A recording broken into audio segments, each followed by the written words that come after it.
చేయడం జరిగింది. కృష్ణా జిల్లా గుడివాడ పట్టణంలోని 6వ వార్డులో ఎమ్మెల్యే వెనిగండ్ల రాము స్వయంగా లబ్ధిదారుల ఇళ్లకు వెళ్లి ఎన్టీఆర్ భరోసా పింఛన్లు పంపిణీ చేశారు. లబ్ధిదారులను ఆప్యాయంగా పలకరిస్తూ వారి సమస్యలను తెలుసుకున్న ఆయన త్వరితగతిన పరిష్కరిస్తామని హామీ ఇచ్చారు. ప్రభుత్వం 4,000 రూపాయల పింఛన్ను పారదర్శకంగా ప్రతి అర్హుడి ఇంటికి వద్దే అందజేస్తోందని ఎమ్మెల్యే తెలిపారు. కార్యక్రమంలో మున్సిపల్ అధికారులు, సచివాలయ సిబ్బంది పాల్గొన్నారు. పెన్షన్ 1వ తారీఖున కూడా. నమస్తే అమ్మా, బాగున్నారా?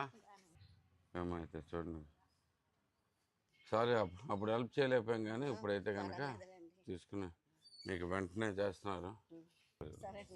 జాగ్రత్త, మీరు ఆరోగ్యం జాగ్రత్త. ఇవాళ తారీఖు ఎంతమ్మా? ఫస్ట్ తారీఖు. మీకు జీతం పడదమ్మా? ఈ పూట పడుతుంది కదా, అది మీకంటే ముందే వచ్చేస్తుంది. అయితే ఇక్కడ మధ్యాహ్నం పడుతుంది, మీకు పొద్దునే వచ్చి